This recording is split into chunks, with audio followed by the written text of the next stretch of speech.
आज तारीख है 9 सितंबर 2025 और आज के और प्रीवियस वीक के जितने भी इम्पोर्टेंट करंट अफेयर्स बन सकते हैं हम उन सब का डिस्कशन करेंगे। तो चलिए शुरू करते हैं। What was the theme of the international day of clean air for blue sky, यानी नीले आसमान के लिए स्वच्छ वायु के इंटरनेशनल दिवस का विषय क्या है? तो ये है आपका racing for air every breath matter. अच्छा, सितंबर में पड़ने वाले महत्वपूर्ण दिनों की अगर हम बात करें तो 1 सितंबर को आता है नेशनल न्यूट्रिशन वीक। ये आपका 1 से लेकर के 7 सितंबर तक मनाया जाता है। 2 सितंबर को आता है वर्ल्ड कोकोनट डे। 3 सितंबर को आता है स्काई स्क्रैपर डे। 5 सितंबर को 2 इम्पॉर्टेंट डेज आते हैं, जिसमें से एक है नेशनल टीचर्स डे एंड दूसरा है इंटरनेशनल डे ऑफ चैरिटी। वहीं 7 सितंबर को मनाया जाता है ब्राज़ीलियन इंडिपेंडेंस डे। वहीं 8 सितंबर को मनाया जाता है इंटरनेशनल लिटरेसी डे। अगला सवाल, किसे अपॉइंट किया गया है यूके का डेप्यूटी प्राइम मिनिस्टर? तो ये है आपकी डेविड लैमी। डेविड लैमी को यूके का डेप्यूटी प्राइम मिनिस्टर अपॉइंट किया गया है। अच्छा, हाल फिलहाल में वर्ल्ड बॉक्सिंग चैंपियनशिप शुरू हुई है यूके के लिवरपूल में। स्टैटिक फैक्ट पे अगर हम नज़र डालें तो राजधानी है लंदन एंड प्राइम मिनिस्टर का नाम है कीर स्टारमर। अगला सवाल, किसने लिखा है book operation Sindoor the untold story of India's deep strike inside Pakistan? तो ये किताब लिखा है retired lieutenant general KJS Dhillon ने। अगला सवाल, किस कंपनी ने मोहम्मद सिराज को अपना ब्रांड एम्बेसडर अपॉइंट किया है?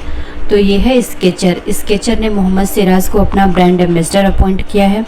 अच्छा, हाल फिलहाल में जोमेटो ने शाहरुख खान को अपना ब्रांड एम्बेसडर अपॉइंट किया है।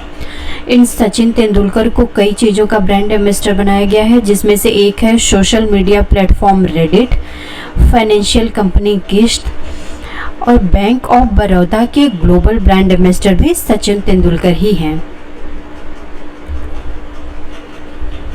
अगला सवाल,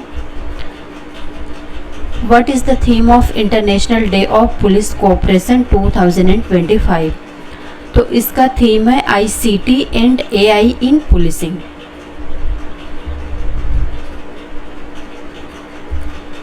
अगला सवाल, बॉम्बे हाई कोर्ट का चीफ जस्टिस किसे अपॉइंट किया गया है? तो ये हैं जस्टिस श्री चंद्रशेखर। इन्हें बॉम्बे हाई कोर्ट का चीफ जस्टिस अपॉइंट किया गया है।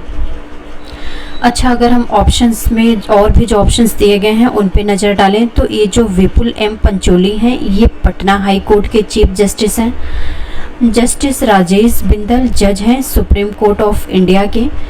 And justice Uday Lalit former chief justice of India रहे हैं, किस नंबर के? 49th।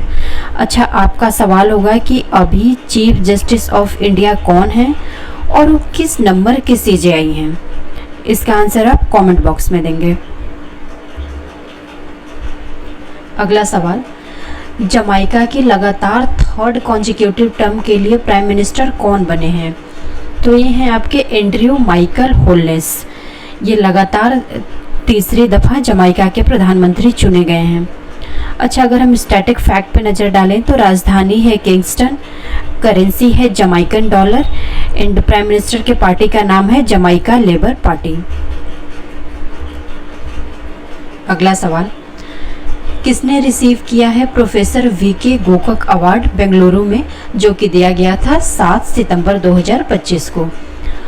तो ये हैं आनंद V पाटिल। इन्हें दिया गया है प्रोफेसर VK गोकक अवार्ड। अच्छा, ये अवार्ड दिया क्यों जाता है? चिल्ड्रन लिटरेचर में शानदार कंट्रीब्यूशन के लिए इस अवार्ड को दिया जाता है। ये अवार्ड जो है वो इंडिविजुअल्स को दिया जाता है जिसने कि काफ़ी महत्वपूर्ण कंट्रीब्यूशन दिया हो इंडियन लिटरेचर में, पर्टिकुलरली कन्नड़ लिटरेचर में। अगला सवाल, किसने जीता है बेस्ट डायरेक्टर का award 82nd Venice international film festival के ओरिजोंटी सेक्शन में? किस गाने के लिए? For songs of forgotten tree. तो ये हैं अनुपर्णा रॉय, इन्होंने जीता है। अच्छा, ये जो कैटेगरी है आपकी ओरिजोंटी, ये कैटेगरी फोकस करती है न्यू ट्रेंड पे जो सिनेमा में चल रहे हैं, डेब्यू वर्क पे, young talents and lesser known films जो कि काफ़ी ह्यूज इम्पैक्ट क्रिएट कर सकती हैं, इस पे इनका फोकस रहता है। सेक्रेटरी ऑफ माइंस कौन बने हैं? तो ये हैं आपके पीयूष गोयल, ये बने हैं सेक्रेटरी ऑफ माइंस।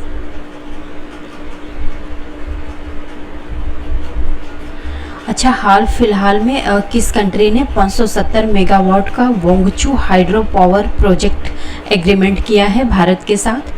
तो ये कंट्री है आपकी भूटान।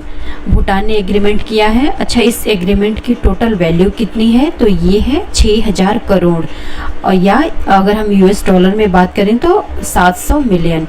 अच्छा, ये एग्रीमेंट हुआ किसके बीच में है? तो इंडिया की तरफ से अडानी पावर लिमिटेड, इन भूटान की तरफ से डुक ग्रीन पावर कॉरपोरेशन, इन दोनों के बीच में ये एग्रीमेंट हुआ है। अच्छा, यूएस ओपन का पुरुष टेनिस टूर्नामेंट किसने जीता है?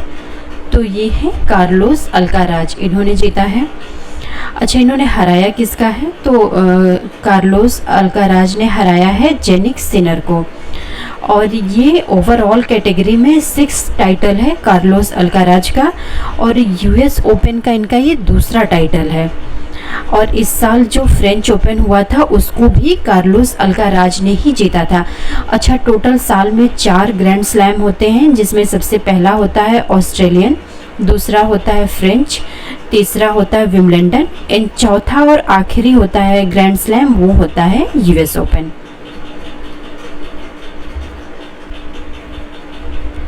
अच्छा, भारत ने सेलिब्रेट किया है 4 साल अकाउंट एग्रीगेटर की।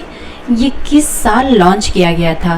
तो ये आपका लॉन्च किया गया था 2 सितंबर 2021 को। अकाउंट एग्रीगेटर होता क्या है? तो अकाउंट एग्रीगेटर आरबीआई के द्वारा रेगुलेटेड एक NBFC non banking financial company होती है, जो कि अलाउ करती है इंडिविजुअल्स को सेफली शेयर करें अपने फाइनेंशियल डिटेल्स को, जैसे कि अपने बैंक अकाउंट को, लोन को, किसके साथ? जो सर्विस प्रोवाइडर्स होते हैं, फॉर एग्जांपल्स जैसे बैंक हो गए, लेंडिंग इंस्टीट्यूशंस हो गई, इनके साथ।